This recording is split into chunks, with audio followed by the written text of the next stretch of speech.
All around the world, and all throughout time, you can count on more than a few monster-themed stories and legends. So what does the word monster mean to you? It's a very broad term, I think, and in my view, there's a few ways you can go with that, and I'll talk a little about each one in no particular order. One path I take is cryptozoology.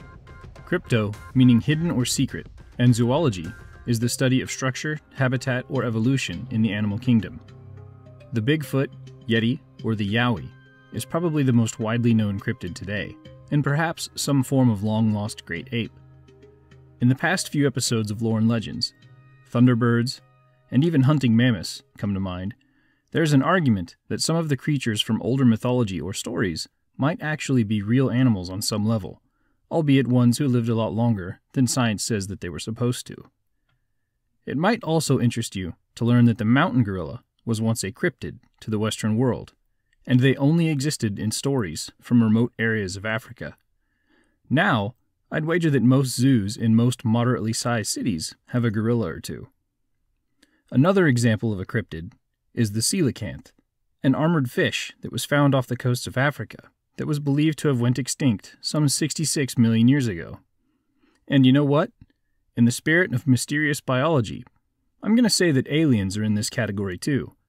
After all, is hunting the cosmos for virtual tracks with giant sound recorders and telescopes much different than scouting the woods with a tape recorder and some binoculars? Another form of monster, though you may not think so at first when you hear the word monster, is of the more spiritual variety. This category is really broad and spills out into a lot of things we might just roughly call paranormal. Paranormal meaning we can't explain it scientifically. Ghosts fall into this category, poltergeists being one of the more popular ones, mischievous entities that can interact with the physical world. The word poltergeist literally translates from German as knocking spirit. As the name implies, they are usually associated with strange noises, the bumps in the night, or the mystery footsteps upstairs, the opening of doors and windows. At first, these things are dismissed as coincidences, but they become more and more bold as time goes on. Now, it wouldn't be fair to mention ghosts and not mention the idea of ghosts of people long gone. You probably don't think of them as monsters per se, but it isn't all that different. One of the ideas behind many alleged hauntings is often that someone felt a powerful negative emotion in a place, and maybe even died as a result, leaving behind a sort of negative energy, if not lingering there entirely. Prisons, battlefields, asylums, and murder scenes are often places where this is said to occur. Man can be a whole category of monster as well. On a large scale, perhaps men like Cambodia's murderous former dictator Pol Pot, or of course Adolf Hitler of Nazi Germany, Joseph Stalin of the Soviet Union. Maybe a historical figure like Vlad Tepes, the inspiration for Dracula, or Attila the Hun. Of lesser status and scale, but maybe just as monstrous, or even more so on a personal level, would be serial killers like Ted Bundy, Jeffrey Dahmer, BTK, Tsutomu Miyazaki, known as the human Dracula, for his necrophilia and cannibalism. Quite certainly humans, even without any outside help, can be just as terrifying as anything else. But the most terrifying monster stories, in my mind, are the ones that blur the line between all the categories above, and a few more, touching on aspects of physical reality, the metaphysical, religious belief, and man's own penchant for evil. Monster stories pervade the human timeline, and as such, there is a massive variety of stories that involve monsters. Some of them have starring roles, and in others, they're merely side characters. Many legends of monsters aren't even about a specific story, but rather merely just describe a monster that may roam the woods in a certain area, or offer a warning about the consequences of certain actions. So for this episode of Lore and Legends, we're going to take a look at a couple of these legendary monsters that appear in North American history that have persisted across time and culture by blurring the lines of reality. But first, let's take a quick break.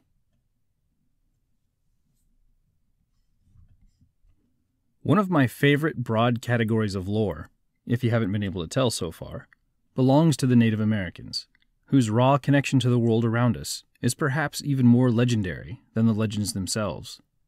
Native American lore is full of everything you might expect to find, in both ancient mythology and modern religion, and indeed, in many areas, those beliefs are still practiced and preserved. In past episodes, I briefly touched on a few monsters. In my very first episode ever, Coyote, we explored the legends of Coyote, in which many of them involved monsters or spirits. In the episode titled Thunderbirds, I discussed the legends of the Thunderbird, from both a cryptozoological standpoint as well as a spiritual standpoint, as they face off against serpent-like water monsters bent on destroying the earth. In Navajo creation lore, we get the mysterious Mirage people, more water demons, sorcery, and the first hints of shapeshifters. And in the last episode, titled Hunting Mammoths, there's a story about a monster called the Yakwawi. So let's look at a few Native American monsters we haven't really discussed yet. And let's start by going back to those shapeshifters, the Skinwalkers.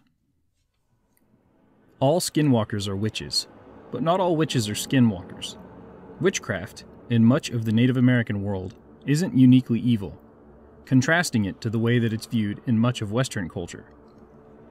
But there are still plenty of bad witches, and the Skinwalker may well be chief among them.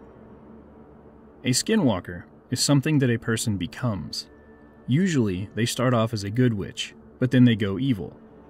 To reach Skinwalker status, it requires an act of extreme evil, something along the lines of killing an immediate family member in cold blood. And the desire to do evil only grows from there. Skinwalkers gain the ability to transform into animals, and they're believed to wear the skins of those animals when they do it. The word for Skinwalker in Navajo, Yinaudlushi, translates roughly to, with it, he goes on all fours. This shape-shifting ability allows the Skinwalker to move about unseen as virtually anything they desire. The Navajo believe Skinwalkers can and do walk around in human form by day, blending into society and always looking for the next victim. As such, speaking about Skinwalkers and possible encounters or circumstances involving them is taboo, because if a Skinwalker catches you unawares, you're likely to make the target list, from anything from the mysterious bumps in the night all the way to murder. There are a few books on the subject that I'll list over at loreandlegends.net that contain some very recent stories of Skinwalker encounters, which involve anything from the feeling of being watched when you're alone, to superhuman witches attempting to push cards off the road as they're moving. The only way to kill a Skinwalker is to know who they are and say their identity to their face, which goes hand in hand, perhaps, with the reasoning behind why Skinwalkers don't like you talking about Skinwalkers. In Utah, the infamous Skinwalker Ranch gets its name from the terrifying monsters who have been blamed for some of the strange occurrences there. I contribute to another podcast called Skinwalker Radio that is centered around the phenomena on the ranch. Check it out if that interests you. I also plan to do a very witchcraft-centric episode in the near future, so be sure to hit the subscribe button so you don't miss that. The other monster that I want to talk about in this episode, that checks all of the boxes that the Skinwalker does, and maybe even more, is thought to wander the forests of the Great Lakes regions. It's called the Wendigo. The Wendigo is generally described as very tall, at around 10 to 15 feet, with a pale complexion and extraordinarily emaciated form, to the point to being living, but still a rotted corpse. You'll frequently see them depicted with an antlered and bloody skull as a face, though that isn't always the case. Either way, the Wendigo is truly monstrous. But what are they exactly? A paranormal cryptid, a spirit, or a person? The answer, it seems, is all of those things. One possible origin story of the Wendigo is centered around a once great warrior who was desperate to win a conflict for his people, so he made a deal with a proverbial devil. The man is granted extraordinary abilities, bridging the gap between supernatural and physical, and these abilities allow him to swiftly defeat and devour his enemies. It's hard to imagine a more complete weapon. The Wendigo's presence, or mere perceived presence, inspiring an overwhelming sense of fear and dread in its victims. The smells of death and decay fill the air as the sky gets dark, and you can literally feel the energy drop around you. the death rattle that is its breath, getting closer and closer, only appearing before you at the last minute, leaving no time to react as it kills and then devours. But at the end of this war, this Faustian pact was realized. In exchange for these abilities, the warrior can't return to his tribe and is banished to the cold and remote wilderness, where his power leaves him with an insatiable appetite for flesh and really becomes an unbearable curse. In another story, the Wendigo is just a side character in a story about how man came to be with the first dog. It goes like this. A couple of Indian men arrived on the shore of a strange land after a storm blew them in the wrong direction. Soon after, they encountered a giant who was the ruler of this new place. The men hid in fear as the giant approached, but the giant took pity on them when he saw them, two lost creatures without food or weapons. So he brought them to his camp, and soon after that, the Wendigo spotted them. The Wendigo tried to lure the men away from the safety of the giant by telling them the giant was actually evil and often captured men to eat. But the giant heard this and was having none of it. This angered the Wendigo, but before he could pounce, the giant flipped up a large bowl, and from under it sprang a strange wolf-like creature that chased and ultimately killed the Wendigo. The humans were enamored by this new creature, the giant called a dog. Seeing their bemusement, the giant said they could take the dog with them, and that he would help them get home, which baffled the humans.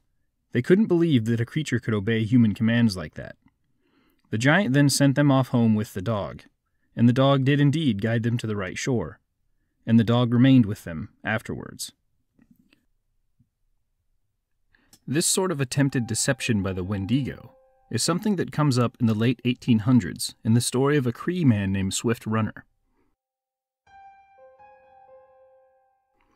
Swift Runner was a respected hunter and trapper in his local community, and for the winter months, he took his family into a cabin they had in the woods.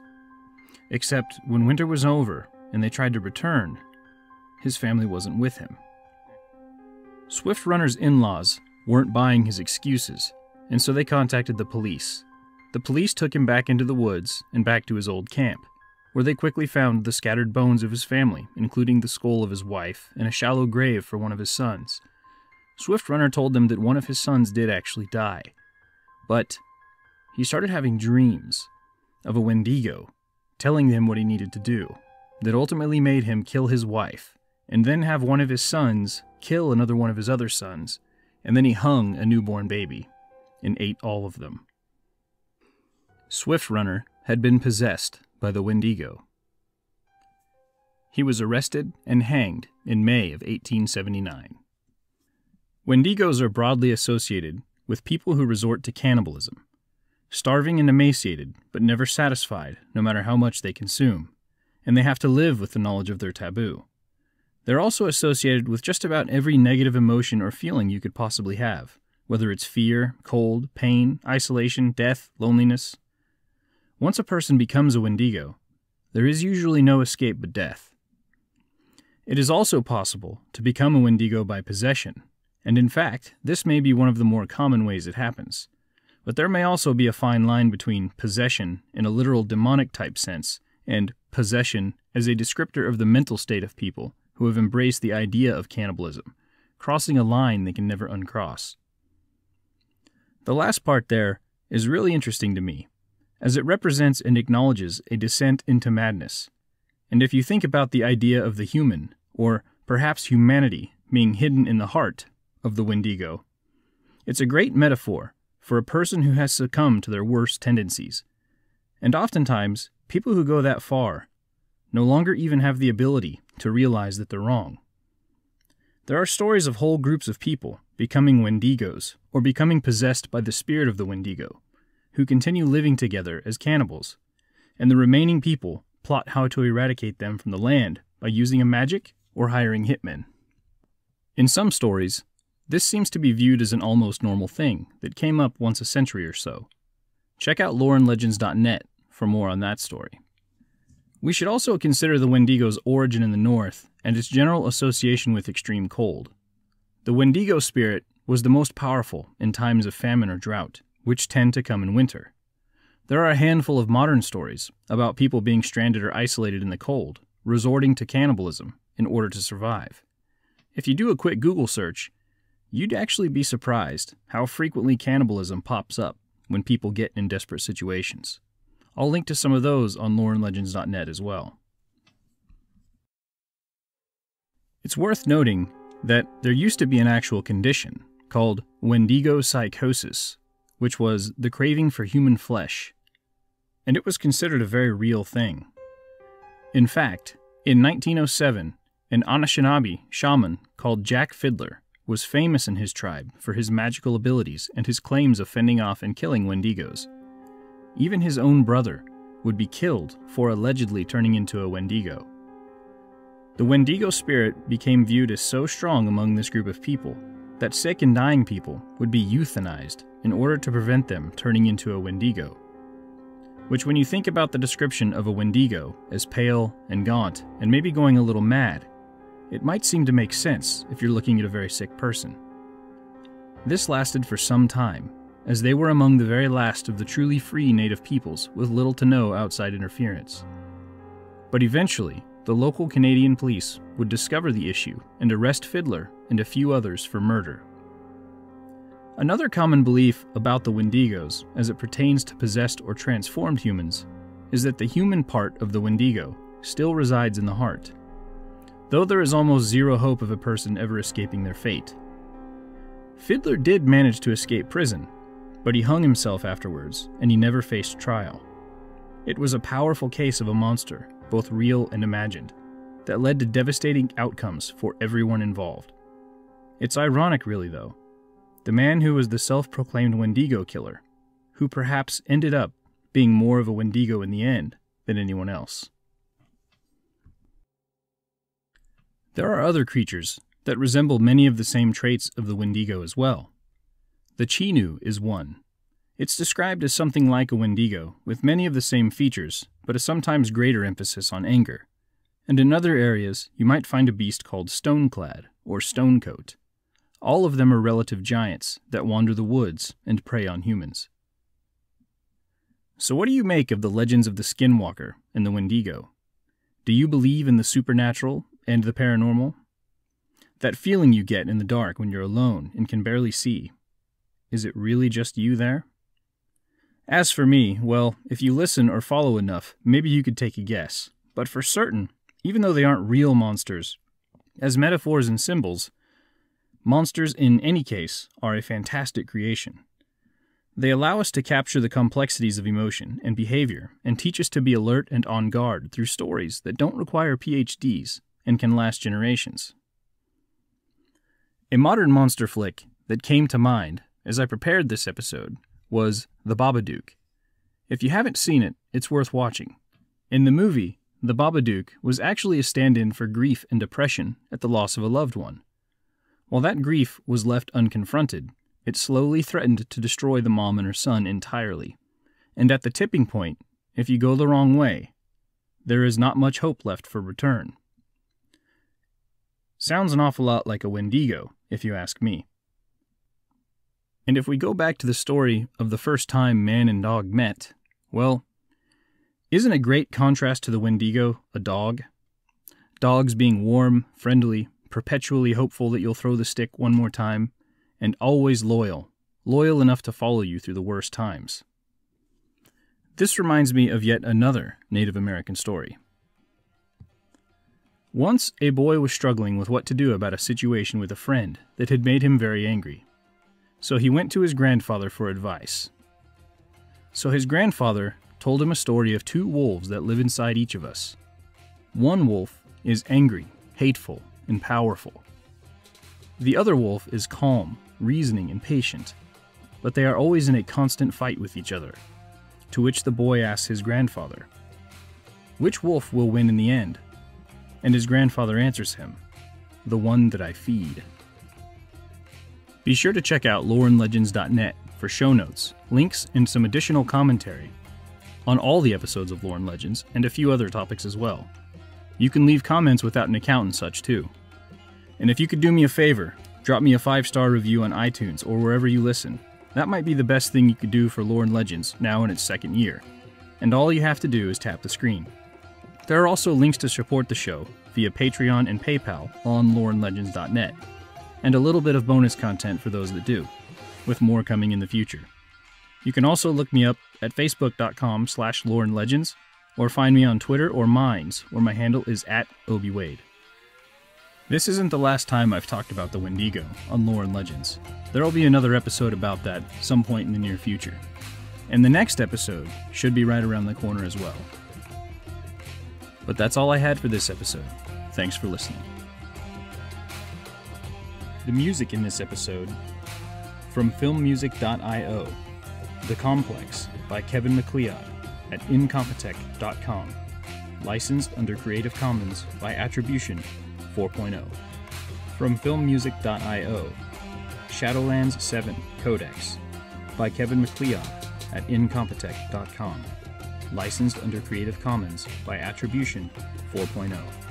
From filmmusic.io, The Dread by Kevin MacLeod at incompetech.com, licensed under Creative Commons by Attribution 4.0. From filmmusic.io, Classic Horror 1 by Kevin MacLeod, incompetech.com, licensed under Creative Commons by Attribution 4.0. From filmmusic.io, Classic Horror 3 by Kevin MacLeod at incompetech.com, licensed under Creative Commons by Attribution 4.0. And lastly, from filmmusic.io, Jalandar by Kevin MacLeod, incompetech.com, licensed under Creative Commons by Attribution 4.0. For more information, visit creativecommons.org/licenses/by/4.0.